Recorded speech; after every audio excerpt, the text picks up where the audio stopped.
Hello everyone, welcome back to my channel Ravi sir physics class 12 chapter second electrostatic potential and capacitance का आज हम लोग lecture 4 पढ़ने वाले हैं। इससे पहले lecture first, lecture second and third में हमने टॉपिक कंप्लीट किए हैं। आज हम लोग लेक्चर 4 में इलेक्ट्रोस्टैटिक पोटेंशियल एनर्जी को डिस्कस करने वाले हैं। इलेक्ट्रोस्टैटिक पोटेंशियल एनर्जी को डिफाइन कैसे करेंगे, इसका मैथमेटिकल एक्सप्रेशन क्या होगा, अलग अलग सिस्टम की पोटेंशियल एनर्जी को कैसे ड्राइव किया जाएगा, कैसे कैलकुलेट किया जाएगा, वो हम यहाँ पर देखने वाले हैं। इस वीडियो को पूरा देखें ताकि पूरा का डेरिवेशन, उसके करने का प्रोसीजर, फाइनल रिजल्ट जो हमें मिलेंगे वो सभी के सभी आप लोगों के समझ में आ सकें, ताकि उनको आप लर्न कर सकें। इलेक्ट्रोस्टैटिक पोटेंशियल एनर्जी को डिस्कस करने से पहले हम लोग पोटेंशियल एनर्जी को डिस्कस कर लेते हैं कि पोटेंशियल एनर्जी क्या होती है। वैसे तो हम लोग क्लास 11th में पोटेंशियल एनर्जी को डिस्कस कर चुके हैं। आप लोगों ने भी जो भी वीडियो देख रहे होंगे सभी ने भी पोटेंशियल एनर्जी को 11th क्लास में पढ़ा होगा। हम आपको रिमाइंड करा देते हैं कि पोटेंशियल एनर्जी होती क्या है। तो पोटेंशियल एनर्जी एक ऐसी एनर्जी होती है जिसकी रिक्वायरमेंट किसी सिस्टम को असेंबल करने के लिए की जाती है। इसका मतलब है कि अगर कोई भी बॉडी बन के तैयार होती है तो उस बॉडी में कई एक पार्टिकल प्रेजेंट होते हैं। जब वो पार्टिकल सभी के सभी प्रेजेंट कंबाइंड होते हैं तो कंबाइंड होने के लिए जो एनर्जी की रिक्वायरमेंट होती है उस एनर्जी को ही पोटेंशियल एनर्जी के नाम से जाना जाता है। बिल्कुल उसी तरीके से यहाँ पर चार्ज को कंबाइंड करके एक सिस्टम हमें बनाना है, तो चार्ज को कंबाइंड करने के लिए जो सिस्टम हमें बनेगा उसके लिए जो एनर्जी की रिक्वायरमेंट होगी उस एनर्जी को ही इलेक्ट्रोस्टैटिक पोटेंशियल एनर्जी के नाम से हम लोग जानेंगे। इसको मैथमेटिकल फॉर्म क्या होगा या इसको कैसे ड्राइव करते हैं, तो इसको डिफाइन कर दिया गया कि किसी भी सिस्टम को बनाने के लिए जितने अमाउंट में हमें वर्क डन करना पड़ता है वही वर्क डन उस सिस्टम का इलेक्ट्रोस्टैटिक पोटेंशियल एनर्जी के नाम से जाना जाता है। यहाँ प्यारे बच्चों मैंने इस बात को लिखा भी है कि इलेक्ट्रोस्टैटिक पोटेंशियल एनर्जी किसी भी सिस्टम की क्या होती है, तो मैंने यहाँ लिख दिया है amount of work done required for assembling a system of charges. Charge से जो सिस्टम बनाने के लिए जितना हमें वर्क डन करना पड़ेगा उसी को इलेक्ट्रोस्टैटिक पोटेंशियल बोला जाएगा, या हम कह सकते हैं कि वही वर्क डन इक्वल होगा किसके, इलेक्ट्रोस्टैटिक पोटेंशियल के। मींस जब हम किसी सिस्टम को चार्ज से बनाएंगे तो चार्ज को कंबाइंड करने के लिए जितनी एनर्जी की रिक्वायरमेंट होगी वो मुझे पता चल जाएगी। तो वर्क डन हमारा इलेक्ट्रोस्टैटिक पोटेंशियल एनर्जी के इक्वल होता है, इसीलिए मैंने यहाँ पर U = W लिख दिया। मींस अगर हमें इलेक्ट्रोस्टैटिक पोटेंशियल एनर्जी निकालनी है तो पहले मुझे वर्क डन कैलकुलेट करना पड़ेगा। आगे बढ़ते हैं और बताते हैं कि ये electrostatic potential energy scalar quantity होगी या वेक्टर। तो हम सभी जानते हैं कि इलेक्ट्रोस्टैटिक पोटेंशियल एनर्जी एक स्केलर क्वांटिटी होगी।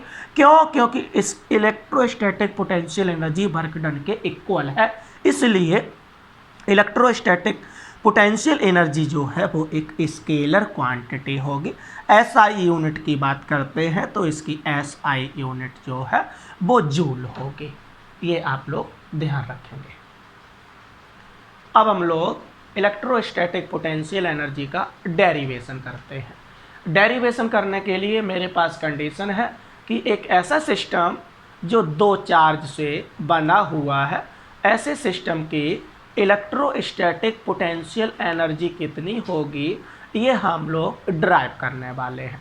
ड्राइव करने के लिए हमने यहाँ अपने टॉपिक का नाम भी डाल दिया है, electrostatic potential energy due to a system of two charges. ऐसे सिस्टम की पोटेंशियल एनर्जी को ड्राइव करने के लिए यहाँ हम लोग एक डायग्राम का यूज करने वाले हैं। तो यहाँ पर मैंने एक फिगर बना लिया है। मेरा एक ऐसा सिस्टम जो दो चार्ज से बना हुआ है, उन दोनों चार्ज को कहाँ पर मुझे शिफ्ट करना है, तो वो पोजीशंस मैंने फिक्स कर ली कि P1 पर Q1 को फिक्स करना है और P2 पर Q2 को फिक्स करना है। Q1 को इन्फिनिटी से ला करके P1 पर रखेंगे और Q2 को इन्फिनिटी से ला करके P2 पर रखेंगे। इन्फिनिटी से लाना ये एक कंडीशन बना ली है। आप चाहो या डेरिवेशन में हम करते हैं तो इसके अलावा भी कर सकते हैं, कहीं दूसरी जगह से। कहने का मतलब किसी पर्टिकुलर पॉइंट से लेकर के भी अगर हम चार्ज को आते हैं तो भी हम इसमें कर सकते हैं। इस डेरिवेशन को करने के लिए हमने ये कंसीडर कर लिया है कि यहाँ एक्सटर्नल इलेक्ट्रिक फील्ड एब्सेंट है। एक्सटर्नल इलेक्ट्रिक फील्ड का मतलब है कि जितने भी चार्ज इस सिस्टम में प्रेजेंट हैं, इनके अलावा कोई भी चार्ज यहाँ नहीं रखा हुआ है। दोनों ही कंडीशन में डेरिवेशन हमें करना है। पहले हम डेरिवेशन करते हैं जिसमें ये हम लोगों ने कहा कि electric field, external electric field absent है। एक्सटर्नल इलेक्ट्रिक फील्ड एब्सेंट का क्या मतलब है मैंने आपको बता दिया है। अब मैंने कहा कि P1 पर Q1 को इनफाइनाइट से लेकर के आएंगे, तो जब हम P1 पर Q1 को इनफाइनाइट से लेकर के आएंगे तो हमें कितना वर्क डन करना पड़ेगा। तो इसी चैप्टर में मैंने आप लोगों को सिखाया है कि इलेक्ट्रिक फील्ड के अगेंस्ट में अगर चार्ज को मूव कराते हैं तो वर्क डन करना पड़ता है। इसका मतलब है अगर इलेक्ट्रिक फील्ड प्रेजेंट है और उस इलेक्ट्रिक फील्ड में जब चार्ज को मूव कराते हैं तभी हमें वर्क डन करना पड़ता है। यहाँ पहले से मैंने कहा कि यहाँ कोई भी एक्सटर्नल इलेक्ट्रिक फील्ड प्रेजेंट नहीं है। सबसे पहले हम Q1 को इन्फिनिटी से ला करके पॉइंट P पर रखते हैं। जब यहाँ पर कोई भी इलेक्ट्रिक फील्ड प्रेजेंट नहीं है, इसकी वजह से जब Q1 को इन्फिनिटी से पॉइंट P1 पर ला करके रखा तो हमें कोई भी वर्क डन नहीं करना पड़ा और हमने यहाँ लिख दिया कि W1 = 0। इसी तरीके से Q2 चार्ज को इन्फिनिटी से ला करके पॉइंट P पर रखेंगे। उस कंडीशन में देखेंगे कि कितना वर्क डन होगा। तो उस कंडीशन में होने वाला वर्क डन W2 होगा। क्या ये 0 होगा? तो हम पता करते हैं 0 नहीं होगा। क्यों 0 नहीं होगा? तो हम कह सकते हैं कि जब हम Q2 को लेकर के आए हैं उससे पहले यह Q1 ऑलरेडी रख दिया गया है। तो ऑलरेडी रख दिए जाने की वजह से Q2 को लाने में जितना भी वर्क डन करना पड़ेगा वो 0 नहीं होगा, उसको हमें कैलकुलेट करना है। तो वर्क डन कितना होगा? तो उस वर्क डन को कैलकुलेट करने के लिए मैंने इसमें पहले लास्ट मतलब लेक्चर 3 में आपको बताया है कि वर्क डन कैलकुलेट करने के दो फॉर्मूले हम इस चैप्टर में यूज कर सकते हैं। एक पोटेंशियल इनटू चार्ज और दूसरा फोर्स इनटू डिस्प्लेसमेंट। पोटेंशियल हम आसानी से कैलकुलेट कर सकते हैं, इसलिए मैंने यहाँ पर पोटेंशियल का फॉर्मूला अप्लाई कर दिया। तो work done W2 = potential point P2 का कितना पोटेंशियल होगा। ये पोटेंशियल किसकी वजह से होगा? चार्ज Q1 की वजह से होगा। इस पर पॉइंट P2 पर पोटेंशियल इनटू चार्ज Q2 जिसको हम लेकर के आए हैं। कितना पोटेंशियल होगा इस चार्ज Q1 की वजह से पॉइंट P2 पर? तो हम यहाँ पर कैलकुलेट पीछे कर चुके हैं, उसी का मैंने यहाँ यूज किया। तो 1/4πε0 Q1/R1 ये मेरा पॉइंट P2 पर Q1 की वजह से पोटेंशियल हो गया इनटू चार्ज जो लाया गया चार्ज है वो Q2 है, तो Q2 लिख दिया। कितना वर्क डन हुआ Q2 चार्ज को लेकर आने में? तो मैंने यहाँ कैलकुलेट किया कि 1/4πε0 Q1 Q2/R12 भी लिख सकते हैं क्योंकि मैंने यहाँ पर R12 बोला गया है। तो अपॉन R12, इसको मैंने इक्वेशन सेकंड बोल दिया। तो इस सिस्टम को असेंबल करने के लिए हमें टोटल में कितना वर्क डन करना पड़ा उसको मैंने W बोल दिया।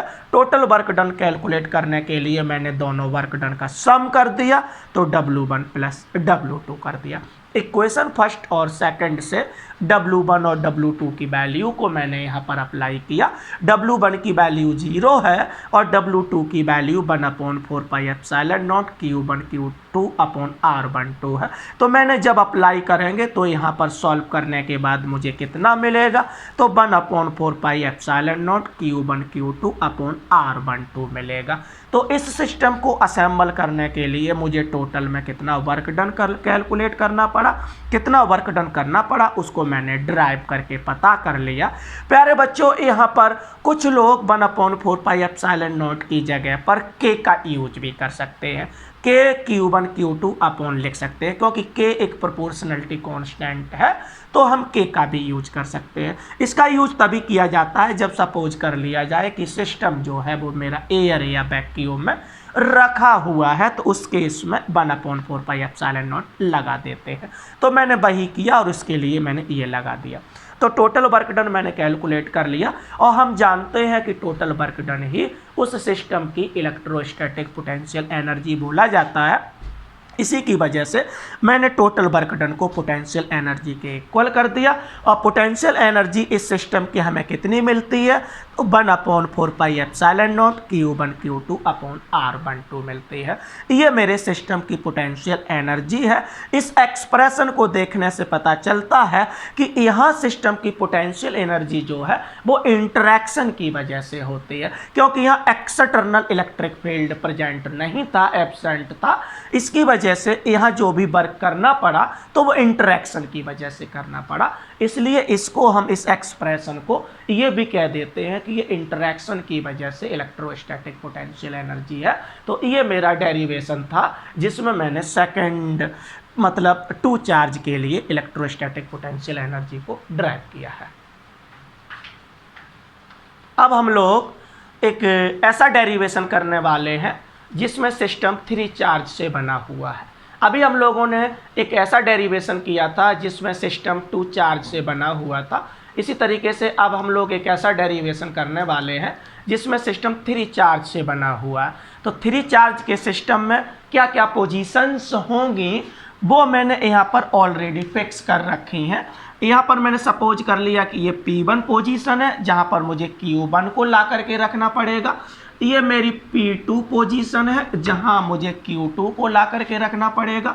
और ये मेरी P3 पोजीशन है जहाँ पर Q3 को ला करके रखना पड़ेगा। तो ऐसे सिस्टम को असेंबल करने के लिए या ऐसे सिस्टम की कितनी पोटेंशियल एनर्जी होगी वो हम लोग यहाँ पर कैलकुलेट करने वाले हैं। कैलकुलेट करने का प्रोसीजर बिल्कुल वही रहेगा। तो मैंने सबसे पहले जो पोजीशन फिक्स थी उस पोजीशन P1 पर Q1 चार्ज को इन्फिनिटी से लेकर के आए। तो यहाँ पर भी प्यारे बच्चों एक्सटर्नल इलेक्ट्रिक फील्ड एब्सेंट है, मतलब इलेक्ट्रिक फील्ड यहाँ पर कोई भी प्रेजेंट नहीं है। इसलिए जब Q1 को हम लेकर के आएंगे तो हमारा होने वाला वर्क डन जो है वो 0 होगा। Q1 को लाने में होने वाला वर्क डन 0 होगा, मैंने कैलकुलेट कर लिया। अब हम पोजीशन P2 जो कि पहले से डिसाइड है, यहाँ पर इन्फिनिटी से जब चार्ज Q2 को लेकर के आएंगे तो हमारा वर्क डन 0 नहीं होगा। क्यों? क्योंकि इससे जब Q2 को लेकर के आए हैं उससे पहले Q1 ला करके यहाँ पर रख दिया गया। तो इस Q1 यहाँ पर ऑलरेडी रखे होने की वजह से जब Q2 को हम लेकर के आएंगे तो होने वाला वर्क डन 0 नहीं होगा, बल्कि होने वाला वर्क डन किसके इक्वल हो जाएगा, तो potential due to charge Q1 and charge Q2। Charge Q1 की वजह से कितना पोटेंशियल है तो उसे मैंने V1 बोल दिया, और जिस चार्ज को हम लेकर के आए हैं वो Q2 है। पॉइंट P2 पर कितना पोटेंशियल होगा ड्यू टू चार्ज Q1, तो मुझे मालूम है 1/4 pi epsilon not Q1 upon ये डिस्टेंस R12 होगी। इनटू मल्टीप्लाई मैंने कर दिया, मल्टीप्लाई करने के बाद में Q2 मिला। तो हमें कितना वर्क डन हुआ, जब Q2 चार्ज को लेकर के आते हैं तो होने वाला work done 1/4 pi epsilon not Q1 Q2 upon R12 होगा। इसको मैंने इक्वेशन सेकंड बोल दिया। अब हम इसके बाद जो थर्ड पोजीशन P3 फिक्स है, डिसाइड है कि यहाँ पर मुझे चार्ज Q3 को लेकर के आना है इन्फिनिटी से, तो चार्ज Q3 को जब इन्फिनिटी से लेकर के आएंगे तो होने वाला वर्क डन को मैंने W3 बोल दिया।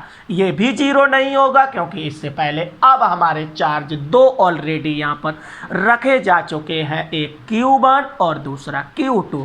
तो होने वाला वर्क डन जो है W3 वो किसके इक्वल होगा, पोटेंशियल इनटू चार्ज। यहाँ पोटेंशियल P3 पर 2 हो जाएंगे, potential due to charge Q1 and potential due to charge Q2। इसकी वजह से मैंने यहाँ पर टोटल पोटेंशियल पॉइंट P3 पर V1 प्लस V2 होगा, तो V1 प्लस V2 लिख दिया, इंटू Q3 कर दिया।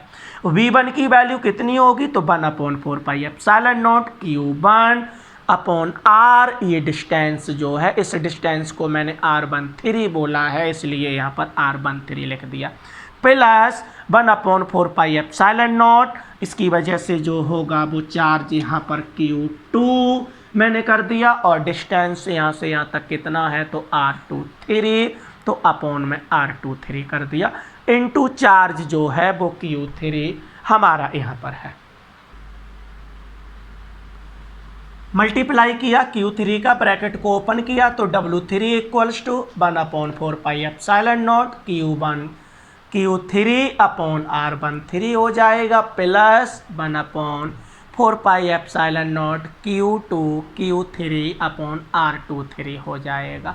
तो Q3 चार्ज को पॉइंट P3 तक लाने में हमें कितना वर्क डन करना पड़ेगा वो मैंने कैलकुलेट किया और उसको मैंने इक्वेशन थर्ड बोल दिया।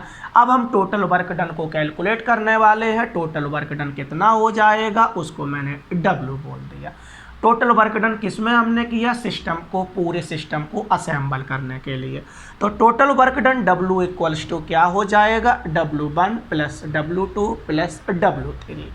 इक्वेशंस मैंने फर्स्ट सेकंड थर्ड से W1 W2 और W3 की वैल्यू को इस इक्वेशन में मैंने पुट कर दिया, तो मुझे पता चलता है, उसे थोड़ा सॉल्व भी कर दिया, क्योंकि W1 की वैल्यू 0 होती है तो उस स्टेप को मैंने यहाँ नहीं लिखा, बल्कि उससे ठीक आगे वाला स्टेप लिखा है। उसमें क्या हमें मिलेगा, 1/4 pi epsilon not Q1 Q2 upon R12 plus 1/4 pi epsilon not Q1 Q3 upon R13 plus 1/4 pi epsilon naught Q2 Q3 upon R23। Total work done हमने यहाँ पर कैलकुलेट कर लिया। कितना टोटल वर्क डन होगा 3 चार्ज के system को assemble करने के लिए, तो उस टोटल वर्क डन को मैंने यहाँ पर कैलकुलेट कर लिया। अब टोटल वर्क डन तो कैलकुलेट कर लिया है, लेकिन मुझे करनी है इलेक्ट्रोस्टैटिक पोटेंशियल एनर्जी। तो हम सभी जानते हैं कि electrostatic potential energy total work done के इक्वल होता है। तो यह सपोज कर लिया कि इस सिस्टम की टोटल इलेक्ट्रोस्टैटिक पोटेंशियल एनर्जी जो है वो EU है, तो EU किसके इक्वल हो जाएगा, EU W के इक्वल हो जाएगा। EU को मैंने W के इक्वल कर दिया और W के इक्वल करने के बाद में मैंने W की वैल्यू लगा दी। क्या क्या वैल्यू है W की, तो 1/4 pi epsilon not Q1 Q2 upon R12, 1/4 pi epsilon naught Q2 Q3 upon R23 plus 1/4 pi epsilon naught Q3 Q1 upon R31। प्यारे बच्चों, मैंने सीक्वेंस में आपको लर्न करने में आसानी हो इसकी वजह से इस टर्म को मैंने पहले लिख दिया है और इस टर्म को मैंने बाद में लिखा है। यहाँ हम ये आपस में इंटरचेंज कर देंगे तो भी कोई फ़र्क नहीं पड़ेगा, बल्कि एक सीक्वेंस मेरा बन गया कि आराम से आप लर्न कर सकते हो। इसलिए मैंने यहाँ पर Q3 Q1 लिख दिया है और अपॉन में R31 लिख दिया है। तो 3 चार्ज सिस्टम की टोटल पोटेंशियल एनर्जी कितनी होगी उसको मैंने यहाँ पर ड्राइव किया। ये कब हमने ड्राइव की, जब एक्सटर्नल इलेक्ट्रिक फील्ड एब्सेंट था, उस समय मैंने इसको ड्राइव किया और ड्राइव करने के बाद ये आती है। लर्न करने का क्या तरीका है, तो लर्न करने का तरीका मैं आपको बता देते हैं कि इंटरेक्शन की वजह से जो एनर्जी होती है उसी को हम इलेक्ट्रोस्टैटिक पोटेंशियल एनर्जी बोलते हैं। तो ये एक्सप्रेशन इतना बड़ा है कि इसको लर्न करना थोड़ा मुश्किल हो जाएगा, तो हम आपको बता देते हैं कैसे लर्न करना है। लर्न करने के लिए इसका मल्टीप्लाई करना है अपॉन डिस्टेंस, प्लस इसका मल्टीप्लाई करना है अपॉन डिस्टेंस, प्लस इसका मल्टीप्लाई करना है upon distance. Q1 Q2 upon यहाँ की डिस्टेंस, प्लस Q2 Q3 यहाँ की डिस्टेंस, प्लस Q3 Q1 यहाँ की डिस्टेंस। तो इस तरीके से आप 3 चार्ज सिस्टम की पोटेंशियल एनर्जी कैलकुलेट कर सकते हैं। चाहे कितने भी चार्ज से मिलकर के सिस्टम बना हो, हम उसका एक्सप्रेशन इसी तरीके से लर्न रख सकते हैं। मैंने यहाँ सीख लिया है कि इंटरेक्शन की वजह से एनर्जी होती है, तो ये मल्टीप्लाई लगातार जितने भी चार्ज हो सभी का मल्टीप्लाई करते चले जाएंगे और हम इसी तरीके से हर एक सिस्टम की एनर्जी कैलकुलेट कर लेंगे। प्यारे बच्चों, एक एग्जाम्पल दे रखा है इसमें एनसीईआरटी में, जिसमें 4 चार्ज का सिस्टम है और उसका वर्क डन कैलकुलेट करना हमको पूछा गया है। तो आप सभी प्यारे बच्चों पहले इन डेरिवेशन को करना सीखें, उसके बाद में आप घर पर उस 4 एग्जाम्पल जिसमें 4 चार्ज का सिस्टम दिखाया गया है तो उसको करने की कोशिश करें। आज इस वीडियो में हम इतना ही रखते हैं। सभी बच्चों से मेरी विशेष अपील है कि इस वीडियो को देखें, लाइक करें, शेयर भी करें और सब्सक्राइब करना ना भूलें प्लीज़। Thank you.